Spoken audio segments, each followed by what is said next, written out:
Bonsoir et bienvenue dans ce bref parcours de l'actualité nationale et internationale. Le Conseil des ministres a eu lieu ce mercredi et au cours de cette séance hebdomadaire présidée par le chef de l'État, le président Alassane Ouattara, il a été question de l'entrée en vigueur de la carte biométrique pour les ressortissants hors CEDEAO et de la carte consulaire biométrique pour les ressortissants de la CEDEAO. Il a été également question du budget prévisionnel pour l'année 2018, un budget estimé à plus de 6 700 milliards de francs CFA. Écoutons ces explications du porte-parole du gouvernement. Le projet de budget pour l'année 2018 a été élaboré dans un contexte sociopolitique marqué entre autres par des chocs externes ainsi que par des chocs internes. Il s'avère toutefois que l'économie nationale devrait conserver toute sa dynamique de consolidation en 2018 avec une croissance projetée de 8,3%. tiré par l'ensemble des secteurs d'activité, en particulier par les secteurs tertiaires et secondaires. Le budget de l'année 2018 est en hausse de 4,3% par rapport au collectif budgétaire 2017. Ce budget s'équilibre en ressources et en dépenses à 6 723,5 milliards de francs CFA.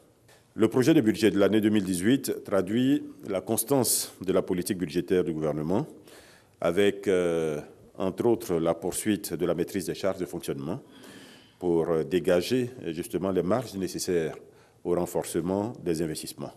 Ainsi, le projet de budget de l'année 2018 consacre la poursuite de la mise en œuvre des priorités du gouvernement, notamment l'accroissement de l'offre d'infrastructures socio-économiques et de services de base, l'amélioration du système d'éducation pour l'adapter au mieux au marché du travail, la consolidation du système de santé, davantage rendu accessible aux couches les plus défavorisées de la population, l'amélioration de la situation alimentaire.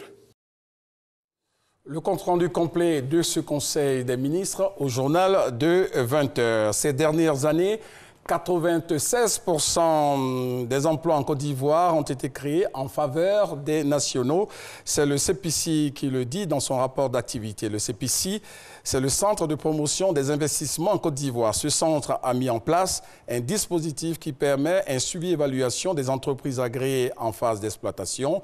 Ce dispositif du CEPICI permet également d'informer, mais surtout d'orienter les décideurs sur l'impact socio-économique réel des investissements réalisés ici en Côte d'Ivoire. À 20h, vous aurez des précisions avec le service économique de la rédaction. L'ONG Servi est à la recherche de 2 milliards de francs CFA pour achever la construction du centre de dialyse et de transplantation rénale. C'est pourquoi cette organisation non gouvernementale prépare activement la 13e édition de son gala de bienfaisance.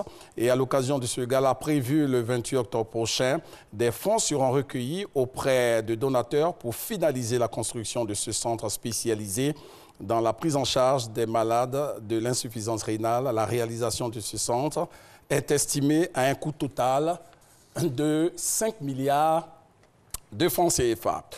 Le secrétaire d'État américain Rex Tillerson a affirmé ce mercredi qu'il n'avait jamais, et bien jamais, envisagé de démissionner. Avec beaucoup de plaisir, on se retrouve à 20h pour le point complet de l'actualité, ici en Côte d'Ivoire et à l'étranger.